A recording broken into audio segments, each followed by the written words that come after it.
On this episode of Rock School Proprietor Podcast, Mandy and I are discussing ways to create a sense of community amongst your students. And we're gearing this more toward private instructors whose students don't always have the same interactions as those who might be in a rock school like my studio.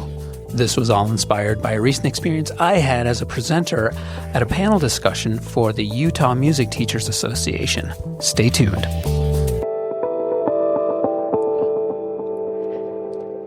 Welcome to Rock School Proprietor Podcast. I'm John Kazicki. And I'm Mandy York. How are you, Mandy? I'm great. How are you doing, John? I'm good. Yeah. This week, I think I told you, I was on a panel discussion. Yeah. Have you ever done that? I have not.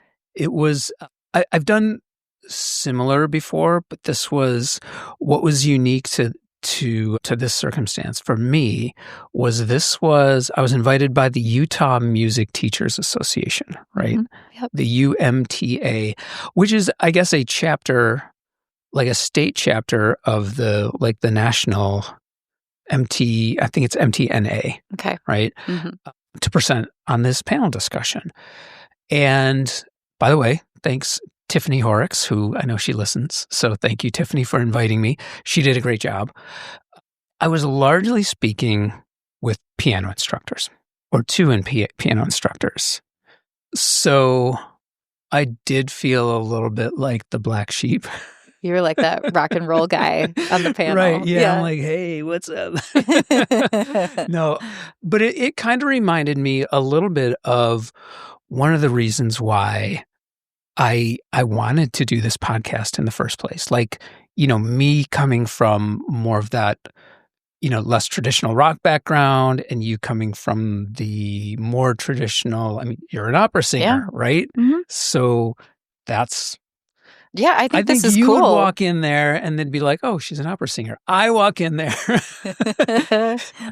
and they're like, who's this guy with the weird hair? I love that they had you, though. I mean, you're right. This is why we do this. And I think we can learn so much from the different perspectives. And we're all teaching music. There's not one right answer and there's not just one student. So right. Cool. Well, I'm glad you had that experience. It was, I enjoyed it. Now, I suspect the reason why I was asked to do this is because the discussion was very much focused on things like student engagement and building culture amongst students and in your lesson studio. And obviously, I am all about that stuff. I love that stuff. And I always want to talk about it. But the format of this panel discussion was such that I just wish I was able to talk more. And maybe I really wanted to get more feedback from the quote unquote audience. It was on Zoom, right? Mm-hmm. So, because I wanted to hear maybe like what some of these piano instructors thought about my answers to the questions, right? And because there's always, we've talked about how it very much feels like there's this disconnect between like the rock school world and the more traditional world, mm-hmm. right? And I don't believe that that's like a reason why like we all can't sort of approach music lessons and culture and our studios in a similar manner. So I just wish I was able to talk a little bit more. And so I figured, well, maybe we'll talk about it. Let's talk about it. Yeah, perfect. So let's see.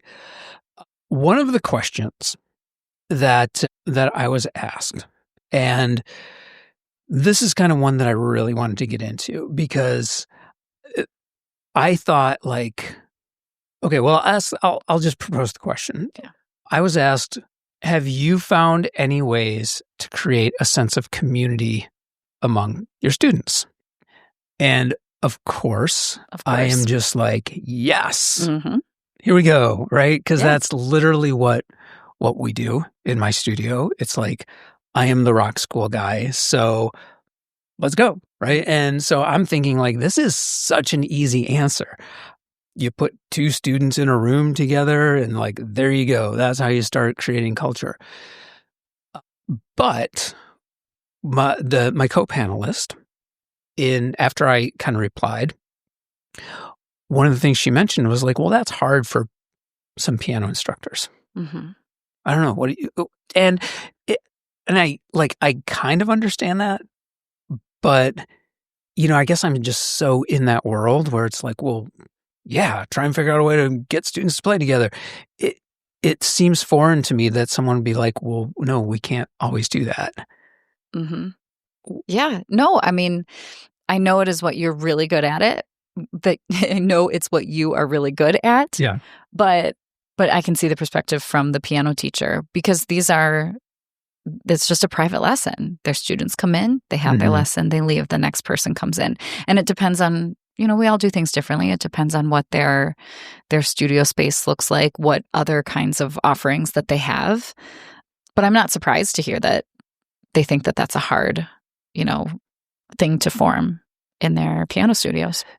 So I started my answer by saying that community is built on a shared interest. Mm-hmm. And again, to me, I just feel like, man, well, like we all have that shared interest when we're talking about music lessons, right? It's already there. Yeah.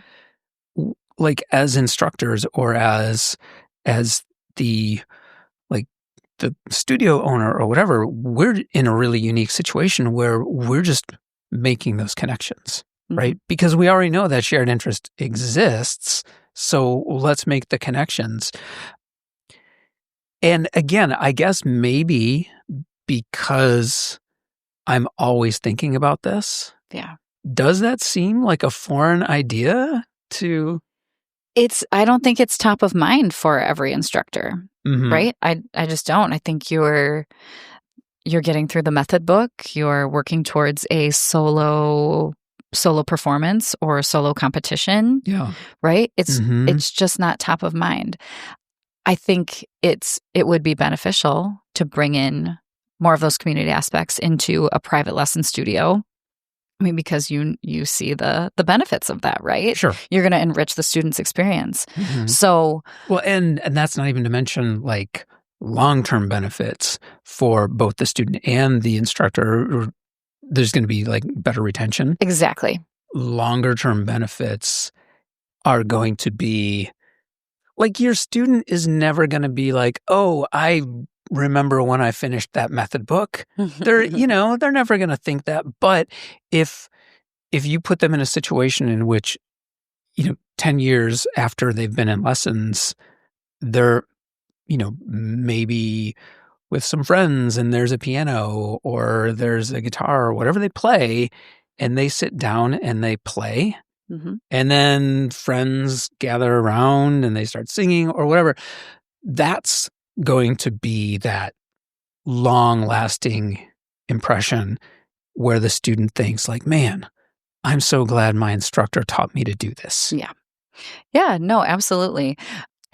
I think that not being a piano teacher, but that the goals are towards solo playing, right? Like I said before, and solo competition. So they will remember those things. Sure. Yes. Learning this piece of music and performing this piece of music. But those are the goals. And I can speak from my experience, just in college, that the pianist spends a lot of time in a practice room all alone playing piano, right?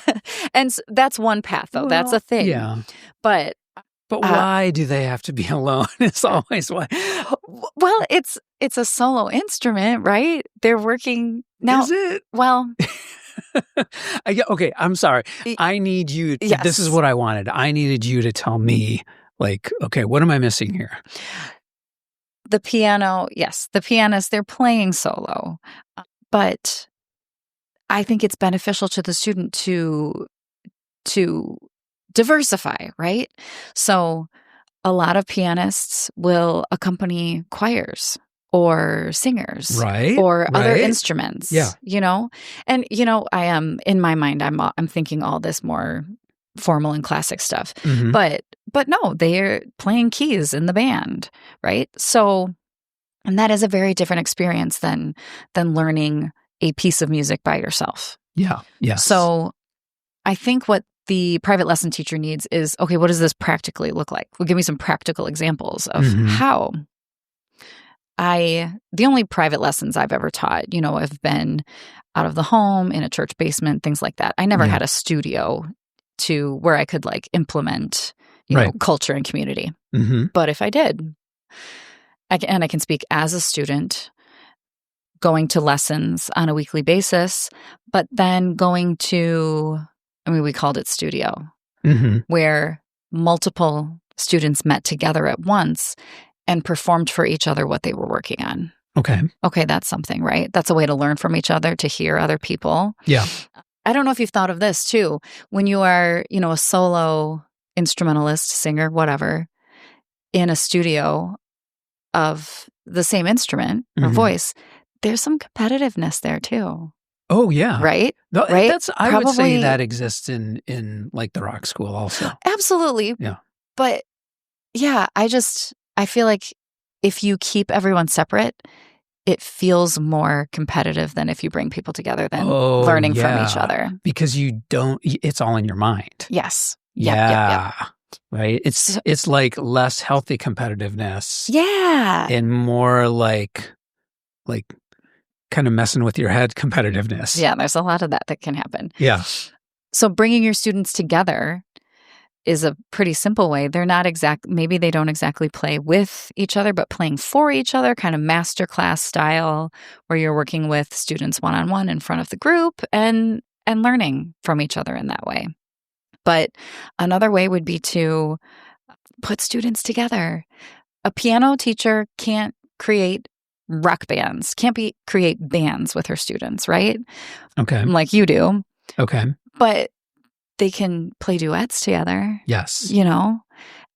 If it's a studio, if it's a music school where you offer multiple instruments, team up with a different instrument to accompany, or a voice to accompany. Right. Your student is going to learn so much. We've talked about this before. The students learn so much in working together, in their ears, and just the flexibility and the concentration it takes to play with another person. Yeah. And if we are talking about building community, again, going back to what my initial thought is community is built on a shared experience, a shared interest, right? If you already know that all of these people who are in your circle, in your studio, your students, whatever, they have that shared interest, which is music. So all you have to do is get them to interact around music. So I do have, I'm trying to put myself in that perspective of maybe the solo instructor, right? Yeah. Or the instructor who only teaches private lessons, or the instructor who, otherwise just doesn't have the same interactions with other people, right? So I had some ideas, and I think let's go point by point on some of these ideas, and you're already mentioning them, so I figured we'll jump in. But one of them was, and again, this was my suggestion, right? Put the kids together. Yeah. Put the kids together and have them start playing together. So my thought was, when you put kids together, they're going to be playing music together, but they're also going to get to know one another, right? They're going to talk about whatever, because that's what kids do. Like, how long have you been taking lessons? How old are you? Right? Isn't it funny how kids are just at a certain age, or through a certain age, how old are you is the biggest. But yeah, they'll just ask random questions, because that's what kids do.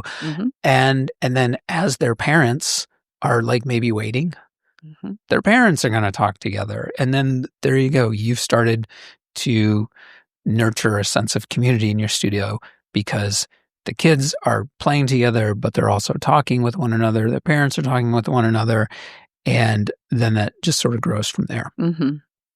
I mean, missing anything on that one? No, that's exactly it. I think this requires a little extra work, right? To make this happen. Yes, it does. And I think if you know your students, and are able to group them or pair them like appropriately, you can really create some really awesome like sparks there. Yes. You know, these two students are really into musicals. Cool. Like if you know, grouping them based on their musical preferences or even other preferences, just, you know, so you've got a good basis there. Yeah. Yeah. And I think you're absolutely right. It does take a little extra work. But again, I think that benefit, the long-term benefit is worth the extra effort, right? Yeah. When you think about how this will improve retention, how it will improve the engagement of those students in their lessons, and like how much the parents are going to love you for doing this stuff. Huge benefits for, yes, a little bit extra work, but I think the benefits far outweigh the extra work. Okay, now the logistics of it. Yes. Right? So how do you do this? Well, so one, this is a really easy one. I've done this way back when I was just teaching guitar, when I was just doing private lessons. You invite your next student in a little bit early to play with the student you're with, right? Like maybe the last 5 minutes of a lesson, you know, invite the next student in, or keep your current student an extra 5 minutes or so for when the next student comes in, right? Yes. And so it doesn't take much in terms of logistics, and just introduce the kids, like have them play stuff together. Yeah. Now, obviously, practically, you got to figure out, like if you've got a student who's, you know, maybe 15 and the next student is like maybe 8, might not work, although who knows? Who knows? Maybe it will. Yep. So that's one technique. Let's see. What about a group lesson? If you pair two students up and, I mean, maybe one has their lesson on Tuesday, the other on Thursday, but they're both free at those times. What if one week, you know, you have your own private lesson and you go in on your partner's lesson?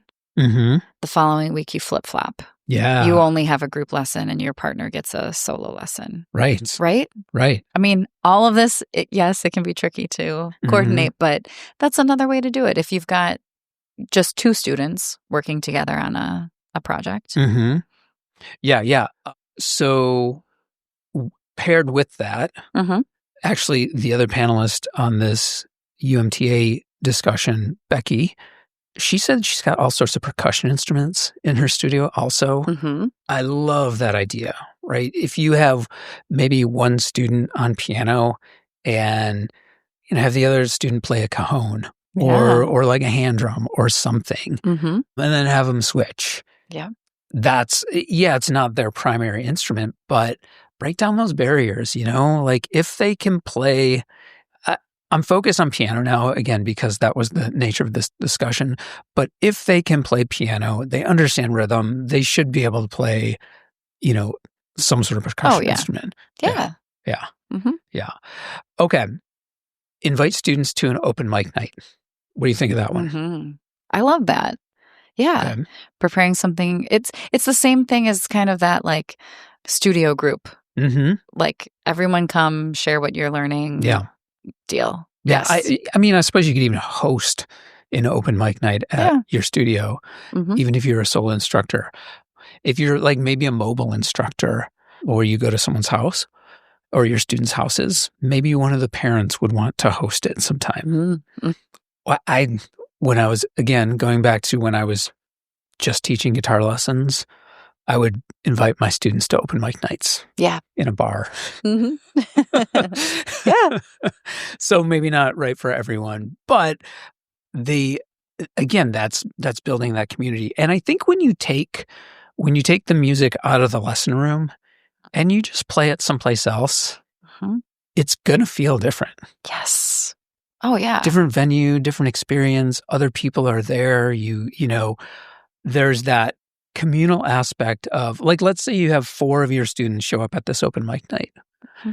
And there's that communal aspect of just talking with one another as other people are performing, right? That's building community. That's talking about music. I think that counts. It does. Have you ever done an open mic night? I have not. Really? Really? No. You should. Okay, we'll work on that. Yeah. Your dad came to open mic night when I used to host an Oh, open. yeah. My dad does open mic nights, and he plays around. You see, around you should town. do it. You should do it.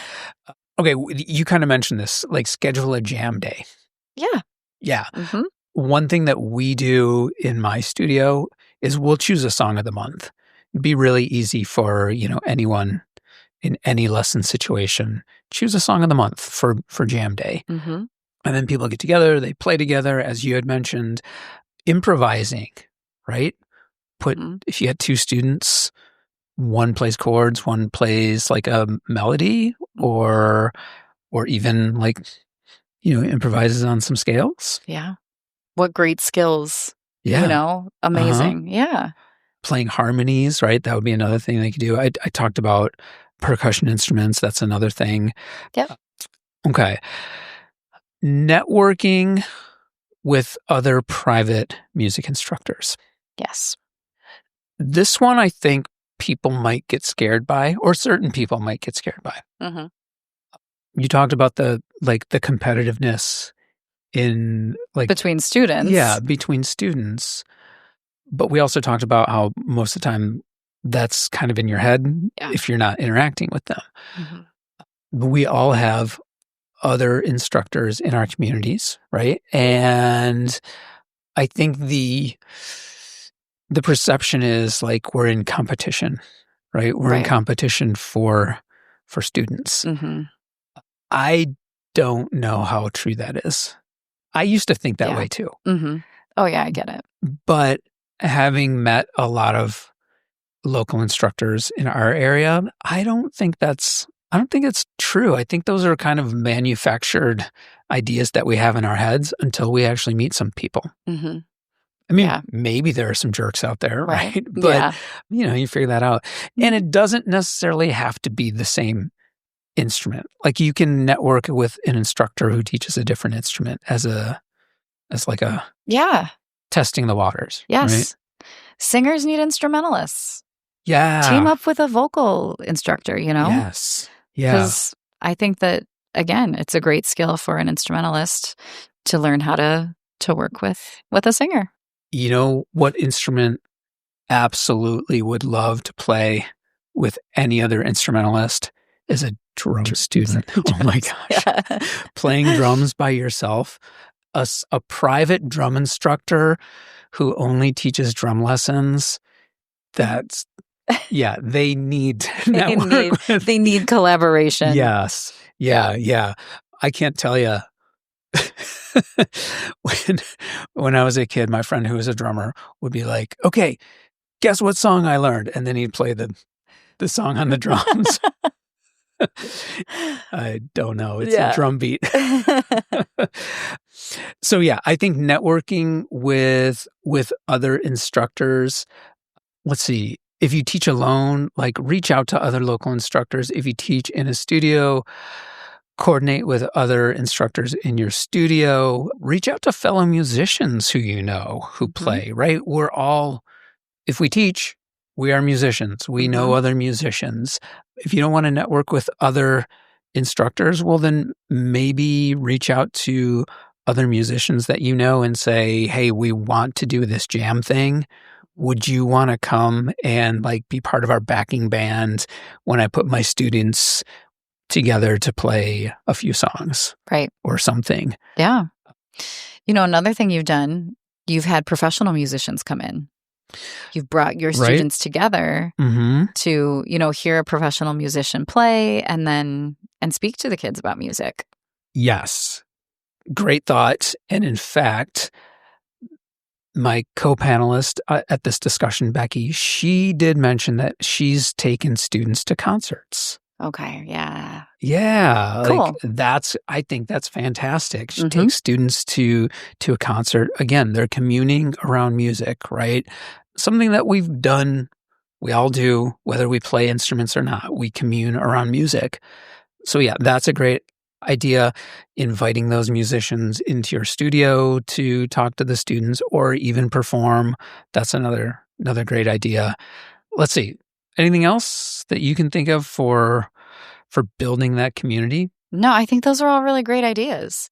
My wheels are turning, and maybe I think we need to touch on this in another episode, actually. Okay. I'm brainstorming here, but I'm building community all the time too, just like you are with my adults, and play groups form out of my community. And we, I don't do any private lessons. I've got, 12 to 18 people in the room at the same time, every class that I teach. So we're constantly building community. But I'm really into community engagement too.